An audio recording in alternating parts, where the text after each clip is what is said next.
बाबू ये कांड तो सुनने में काल्पनिक लगेगा, लेकिन कोई काल्पनिक कहानी नहीं है, कोई कपोल कथा नहीं है, बल्कि ये पत्रिका, मीडिया, टेलीविजन, सोशल मीडिया से ये प्रमाण मिला और ये सत्य कथा है। सत्य कहानियां में भी ये कहानी प्रकाशित हुई थी, जो पत्रिका निकलती है। देखें, गजब ये जमाना हो गल और गजब ये जमाना को लोग हो गई, विश्वास नहीं के हो। लेकिन कभी जी लिखलन है कैसन कहानी बा।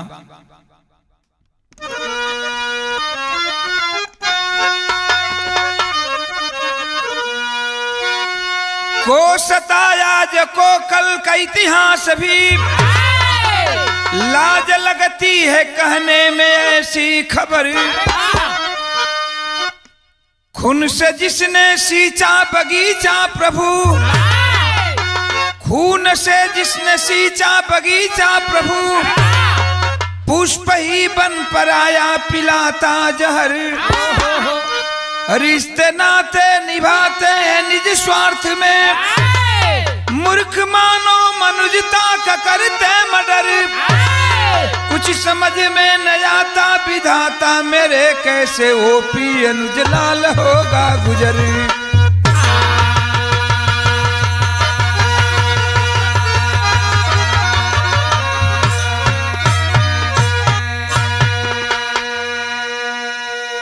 एक लाइन तर्जमा मास्टर, का तर्ज का लाइन बा।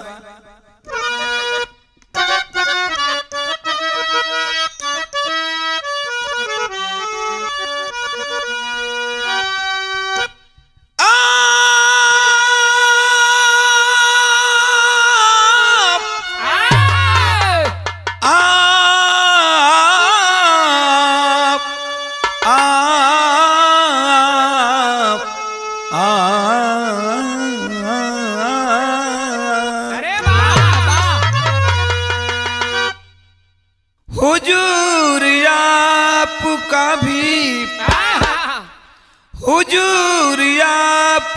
भी एहतराम करता चलूं।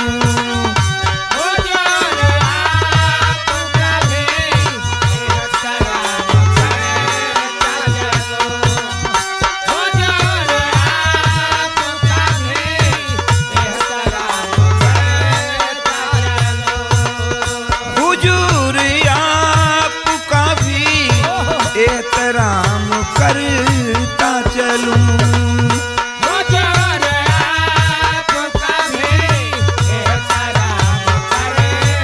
बहुत अच्छे बेटा।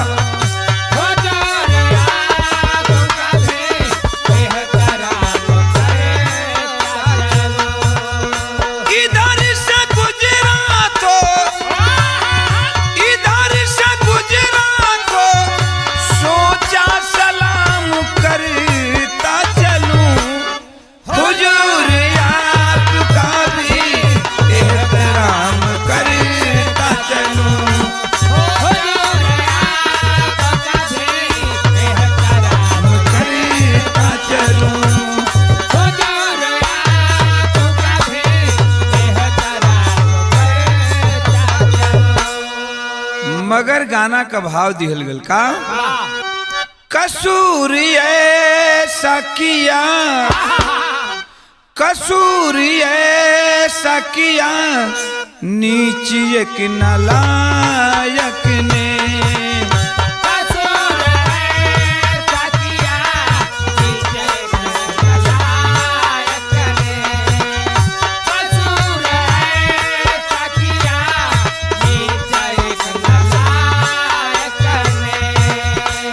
कसूर ऐसा किया नीच एक नालायक ने, कसूर ऐसा किया नीच एक नालायक ने, कसूर ऐसा किया नीच एक नालायक ने।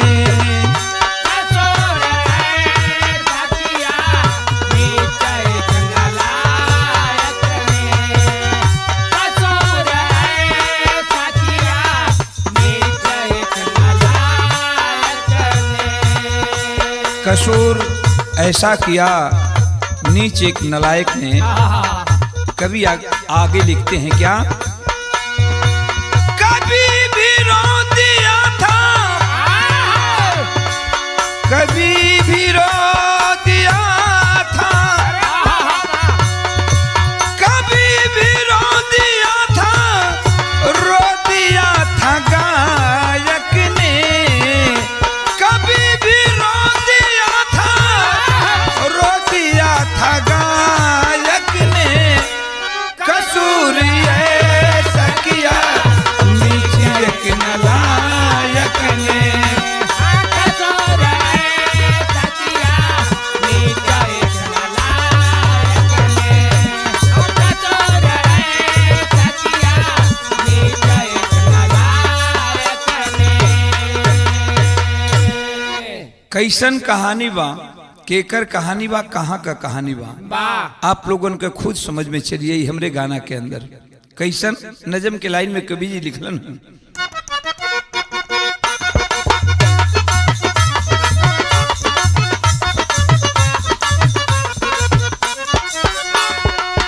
रक्षा करते हैं राक्षस भी अपनी गरिमा का, रक्षा करते हैं राक्षस भी अपनी गरिमा का, मान सम्मान करते माता की यो महिमा का।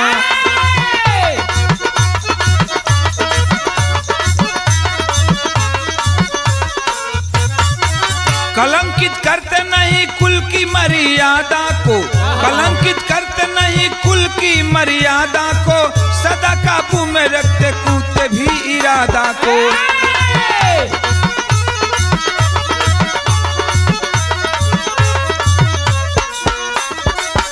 कहानी कहाँ कहो, राज महाराष्ट्र कोल्हापुर की हकीकत है, सच्चाई है।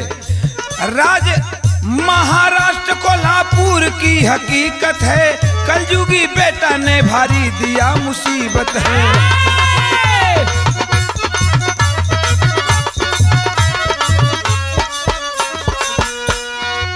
माँ को काट करके मांस का आहार किया,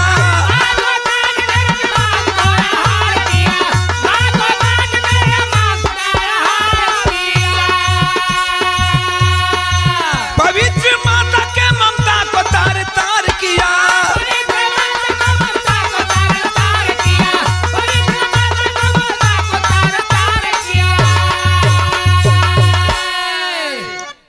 महाराष्ट्र में बाबू कोल्हापुर की ये कहानी है। पेपर पत्रिका में, सोशल मीडिया पर, टेलीविजन पर आप लोग देखे भी होंगे, पढ़े भी होंगे।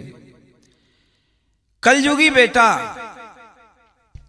यहीं से कहानी की शुरुआत होती है। माँ बेटा का रिश्ता बड़ा पवित्र होता है। काल जाला पुत कपुत हो जालन, लेकिन माता को माता ना हो। यहीं से बात की शुरुआत हो गई। बढ़ के द मास्टर का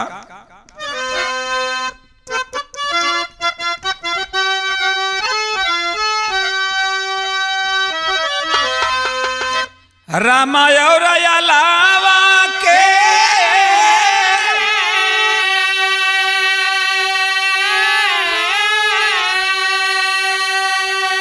ए भैया जलवा मोहलावा में,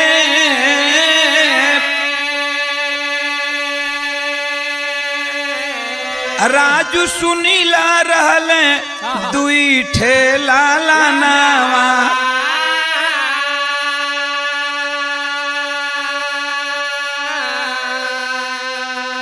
कैले पालनवा, कैले पालनवा, सजा के यार मनावा हो।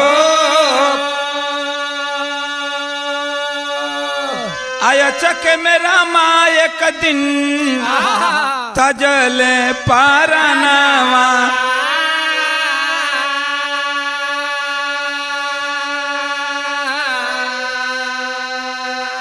सही के दुखदाई माई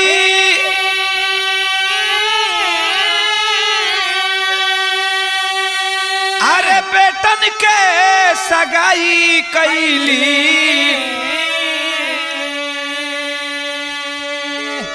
अलगा भइले दोनों भाई अवते जाना नावा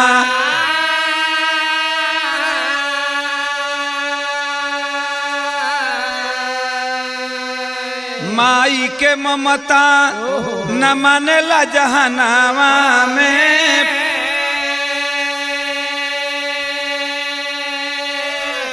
अरे सुनील छोटका बेटा के बनावत रहली खानावा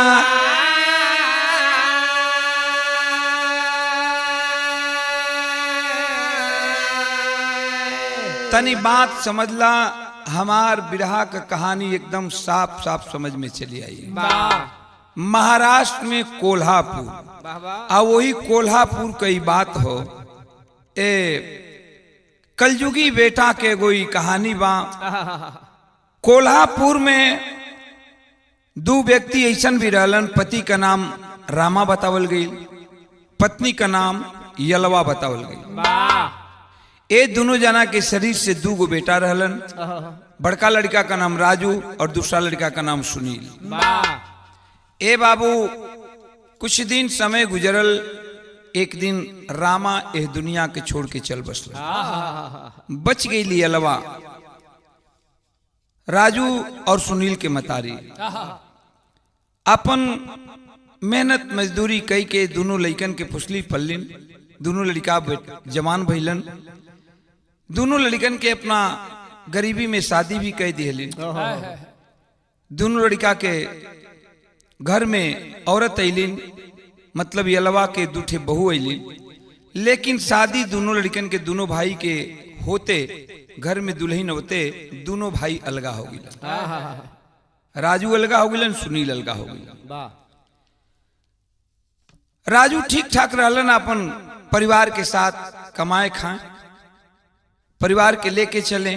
अपना औरत के शरीर से एक ठे लड़की भी रहे, वो लड़की के पालन पोषण करत रहलन। लेकिन सुनील आवारा टाइप का लड़का था। कवि जी भाव दिहलन है, तरज बाबड़ के द मास्टर।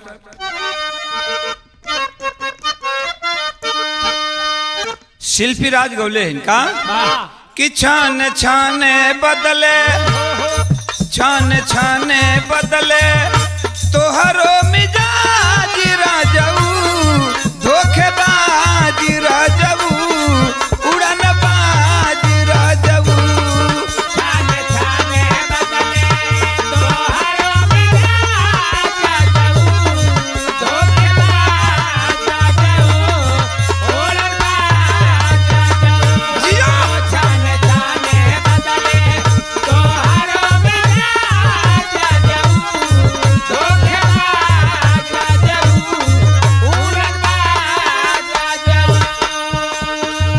खाके पान जन जान तू हमारा हो, खाके पान जने जान तो हमारा हो, खाके पान जने जान तो हमारा हो।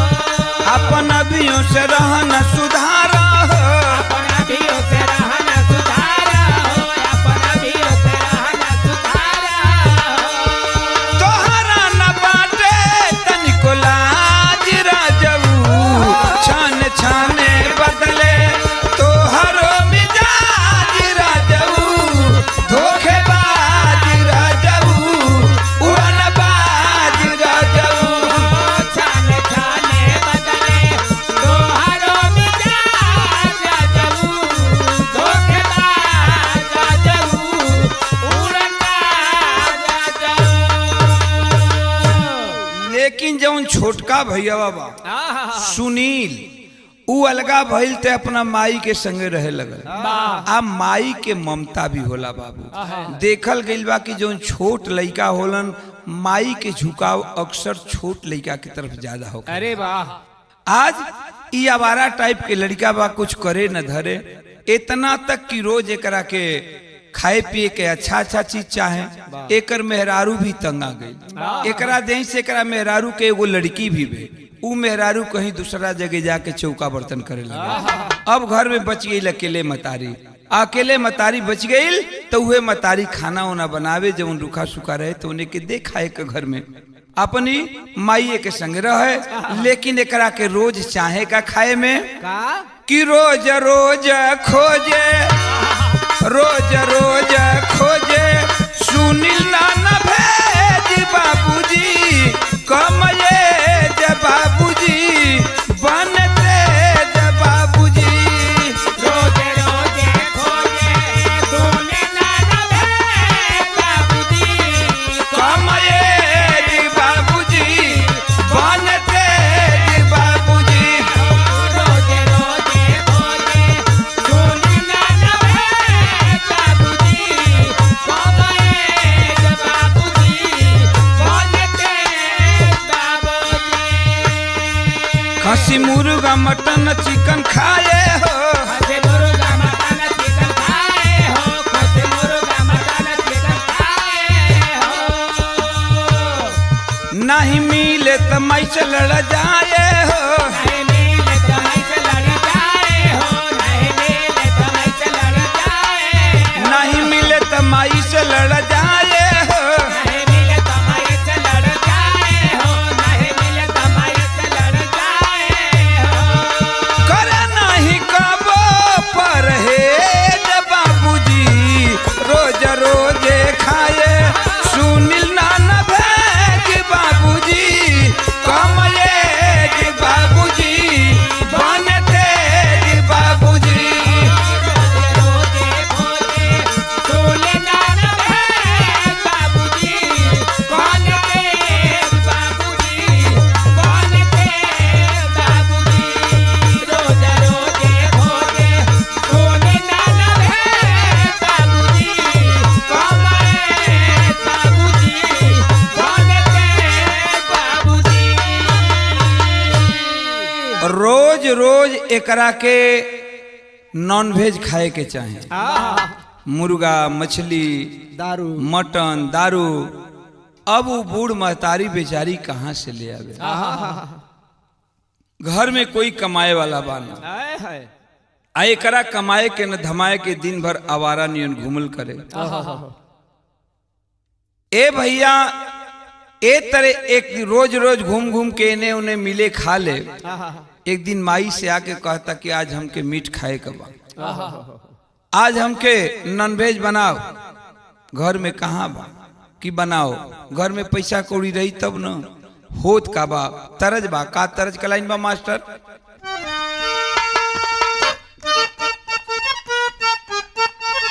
ये हमारे एल्बम के गीत बा अरे वाह हम और शिल्पी राज गौले बनी जा का उतारे दया रानी नथिया उतारे तेरा दिलथिया उतारे तेरा दिलथिया कमाएज बबनिया भी बतिया कमये बनिया भी बतिया कमये बनिया भी बतिया तकिया पकड़ के बोला तकिया पकड़ के बोला कबले रही हो अरे नाजुक कमर बाटे ए मोरे राजा लोड धीरे धीरे सही हो अरे नाजुक उमर बाटे मोरे राजा लोट धीरे धीरे सही हो अरे नाजुक उमर बाटे मोरे राजा लोट धीरे धीरे सही हो मगर गाना का भाव दिहल गई आके माई से कहत बा कि आज बनाओ मीट घर में माई कहलस कि अरे पगला गईले घर में को फूटी कौड़ी नहीं खे कमाए के न धमाए के कहत रोज तोरा के मीठे मछली चाही त कहाँ से मुर्गा मछली रोज बनाई नतीजा निकलल का बाबूजी कपारे चढ़ल जब पापावा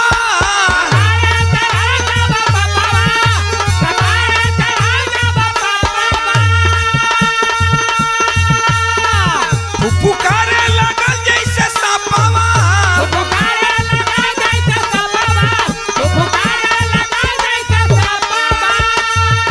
चकुआ चला के मारे चकुआ चला के मारे माई के हो अरे ना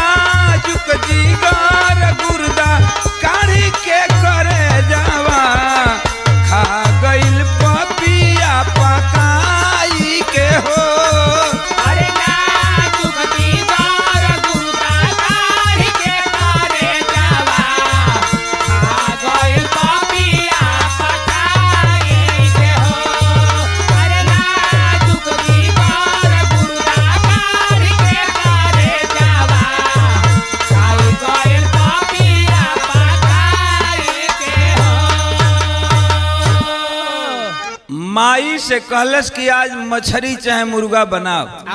माई कहलस कि कहवा से बनाई, कौना कमाई से बनाई, तोरा कमाए के हइये निखे आ तोरा रोज मांसे मछली चाही खाए के तो हमरे के काट के खा गल, इहे तो गुनाह हो गल।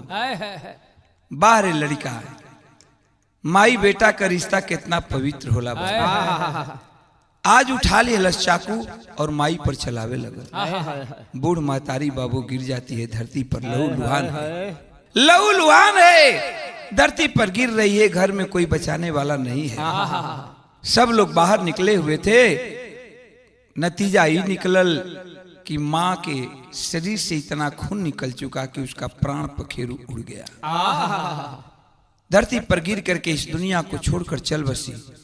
तभी देखिए नालायक करता है क्या, चाकू से उसके जितने कोमल अंग थे, नाजुक अंग जितने थे, स्तन, इतना तक पत्रिका में प्रमाण मिला कि उसके गुप्तांग को भी काटा, कलेजा निकाला, किडनी निकाला और निकाल करके उसी घर में तावा पर तेल रख करके और माँ के शरीर के मांस भूजने लगा, भूज करके खाने लगा बाबू।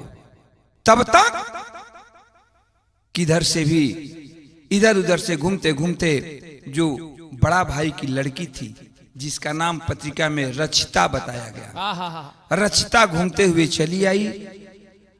देखती है अरे दादी गिरी हुई है, खून से लथपथ है और उसके शरीर कटे हुए हैं कट करके, और चाचा जी उसके मांस को तल करके तावे पर खा रहे हैं। भागती दौड़ती चिल्लाती हुई जाती है और जाकर के अपने पिता राजू से बताती है। पिता राजू से बतौली ना, दौड़ के लोग अइलन, आस पड़ोस के टोला मोहल्ला बटुरा गई, सब अस्तबद्ध हो गई, सब स्तब्ध हो गई। अब सभी लोग देख रहे हैं, वहीं पर बैठा है एकदम आराम से बैठ करके माँ के मांस को भूंज भूंज करके खा रहा है। तुरंत बाबूजी थाना में खबर किया गया, थाना पुलिस आई है। हुआ क्या? तरज बा का तरज का लाइन बा,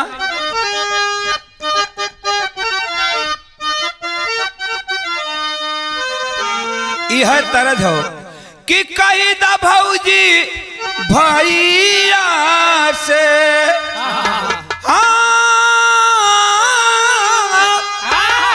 कही दे भौजी भैया से, करी दे मोरे गवाना राम।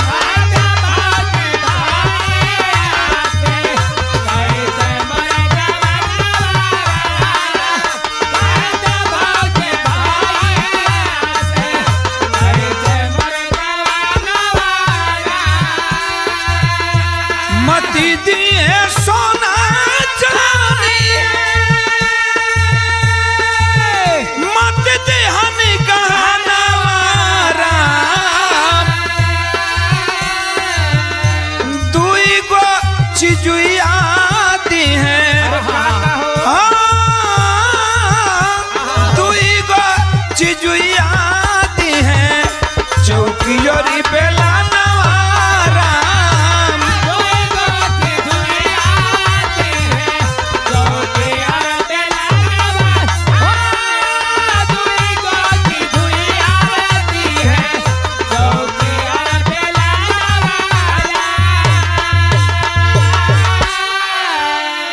लेकिन हमारे गाना का भाव दिहलगल बाबू। जब गांव घर के लोग पुलिस का खबर कैलन हम, पुलिस प्रशासन आयल भी और कैले काबे महाराष्ट्र के पुलिस कि पुलिस प्रशासन आके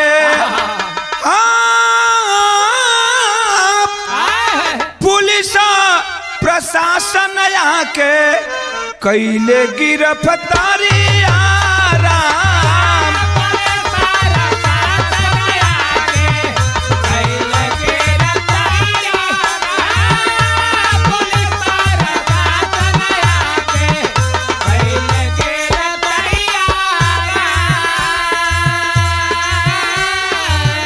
लसिया या मसीहा दोनों, लसिया या मसीहा दोनों गइल डकटरिया राम।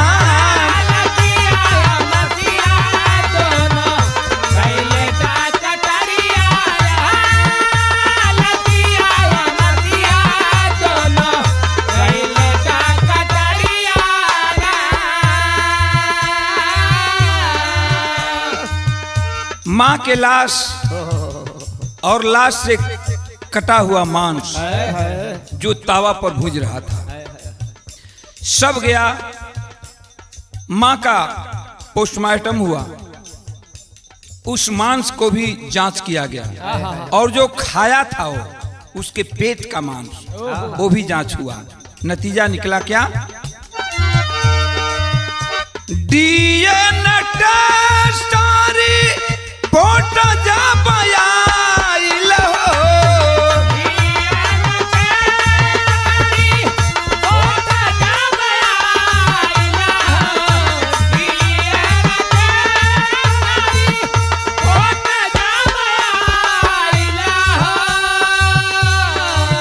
सुनी के सच्चाई सब कर माथा चकराइल हो।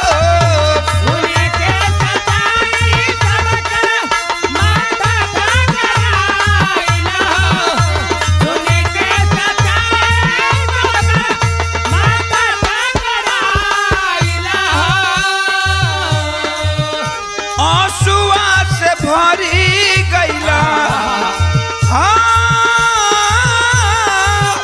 आंसुआ से भरी गईला सब कर नजरिया राम।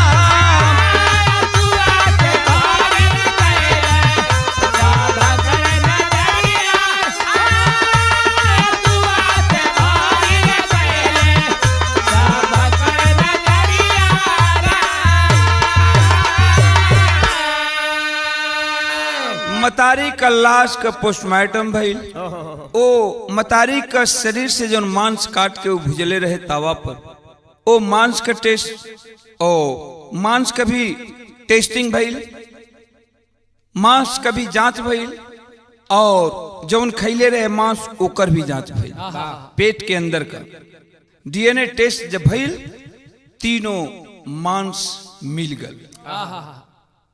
सबके मुंह से आह निकल गया। बाबा बड़ा भाई जो है आज अपनी मां की लाश को लेकर के रो रहा है।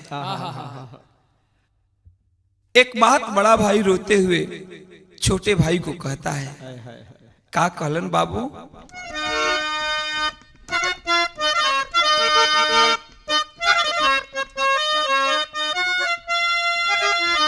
ये हमरे एल्बम का एक ठे गीत बा, गौले रहली, आप लोगों ने सुनले भी होगा। का गौले रहली कि कइले बाड़ा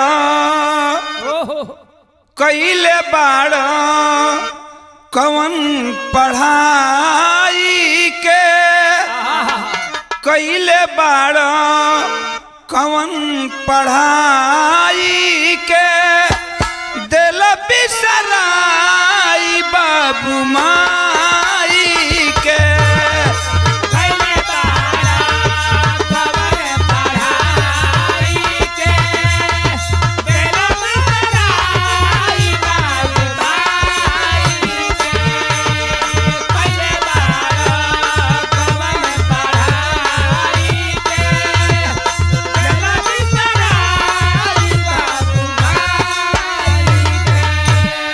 लेकिन बड़का भाई राजू रोत हूँ और रो के भाई से एक बात कहलन है। का कहलन है कि राजू रोवे लबील खाई के, राजू रोवे लबील खाई के, भाई का दिखाई गईल माई के।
बड़ कसाई के काम कैला तू बड़ कसाई के भाई कट खाई गईल माई के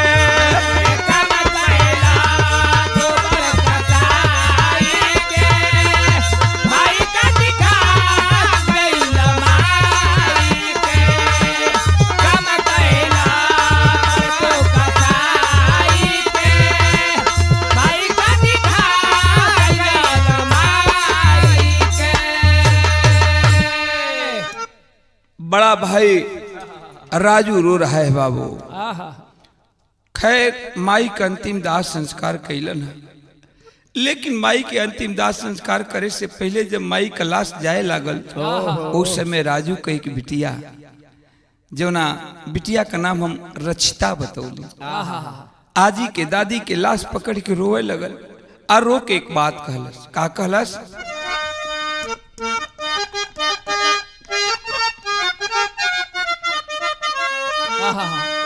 कहत बे कि दादी कवन कई लिखा सुरावाए चाचा, दादी कवन कई लिखा सुरावाए चाचा, रचिता रोवेली बिला खाय हो।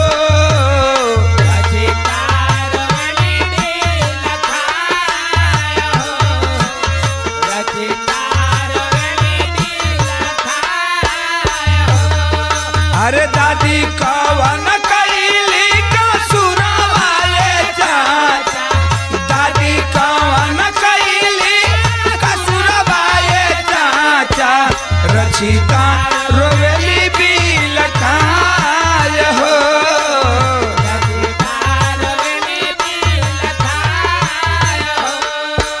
जिंदगी बनवा लमहुरावाए चाचा, जिंदगी बनवा लमहुरावाए चाचा, रचिता रोवेली बिल खाय हो।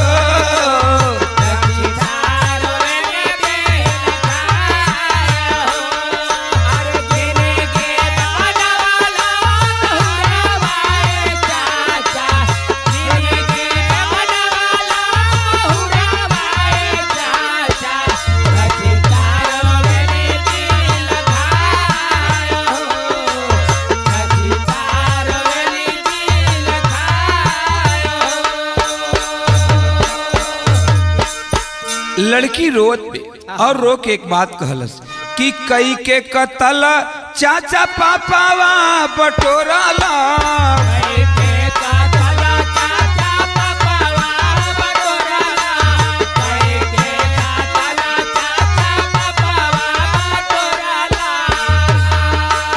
अमृता कलश में जहर तू घोरला,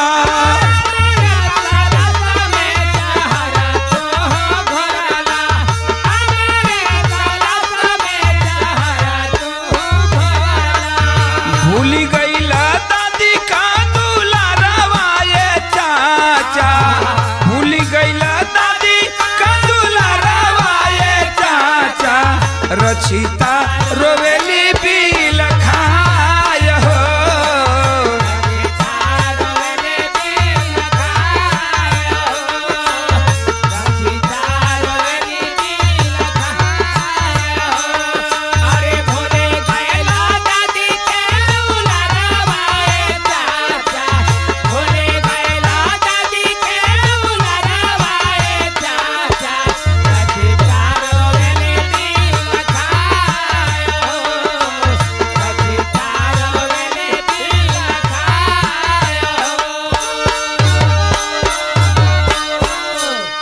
माई का होलिन बाबू कहल जला कि माई आ मेहरारू, माँ से माइयो बे आ माँ से मेहरारू बे। केनियो ले बेटा आई लायक हो कुलायक हो, लायक हो नलायक हो, लेकिन माई बेटा के पेटवे निहारे हमार लाल खैले बाकी ना। आ मेहरारू कतनो प्रिय मेहरारू हुई, कतनो अपना पति के मानत हुई, लेकिन मर्द के नियो ले आई तो बगली नहीं हारी। का लेके आयल हूँ ऊ माई जब 9 महीना लड़का के पेट में गर्भ में राख के कितना सासत सही के, कितना कष्ट सही के, कितना दुख सही के 9 महीना गर्भ में पोषत भी, गर्भ से लड़का बाहर आ जाता। अय है जाड़ा के रात होके लड़का पेशाब कर दिहलस, माई पेशाब कैला जगह पर सूत के आ लड़का के सूखल जगह पर सुताई कि हमारा बबुआ के ठंडा मत लग जाए। आज वो बेटा माई पवित्र रिश्ता के एकदम तार तार कह दिया। कवि जी एक लाइन टेरी का बात दिहला ना तनी बड़ी की मास्टर और बढ़ जा।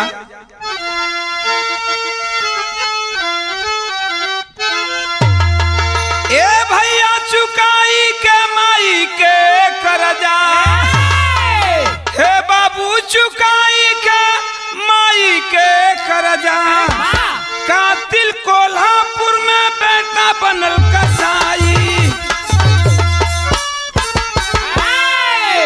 कवि जी के लिखे का पढ़ल और बढ़ के मास्टर।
मुंबई में सुप्रीम कोर्ट में ये केस चला गया है। अरे वाह। और सुप्रीम कोर्ट भी मौते सजाए मौत दे दिया है।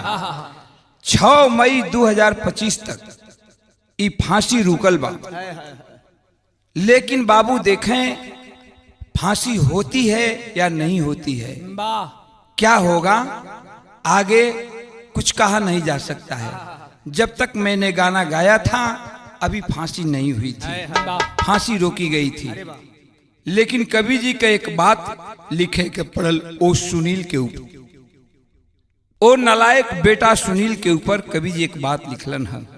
आ दुनिया वालन से एक बात कहलन का, सुनील आवारा का थूके लोग सारा भारत देशवा में माई के हत्या कैलस हत्यारा भारत देशवा में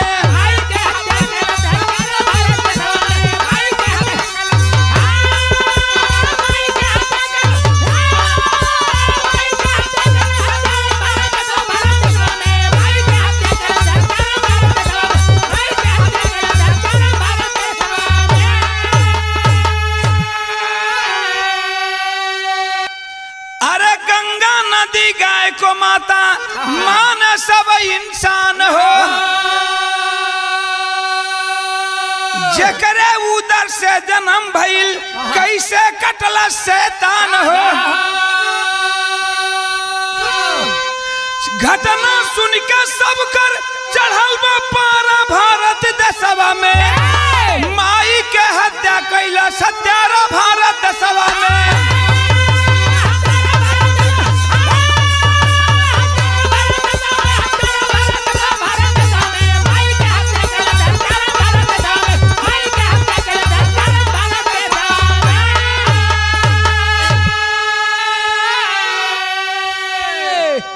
ए बाबू सब आज दुनिया थूकत बा हिंदुस्तान के लोग हिंदुस्तान पूरा ओ लड़का पर थूकत बा सुनील पर कि बाहरे बेटा भगवान जे के औलाद देश ओके नीक देश ऐसन औलाद मत देश भले बगैर औलाद के रह जाए आदमी लेकिन केहू के कोख में ऐसन औलाद मत जन्मे गाना का अंतिम लाइन रहा जय जखाड़ गुरु स्वामी जी के ओम प्रकाश फुलवारी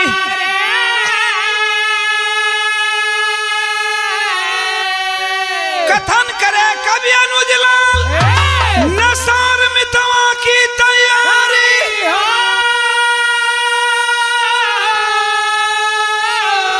चुकाई के माई के करजा यादव ओम प्रकाश बिरहा गाते बिलखाई चुकाई के माई के करजा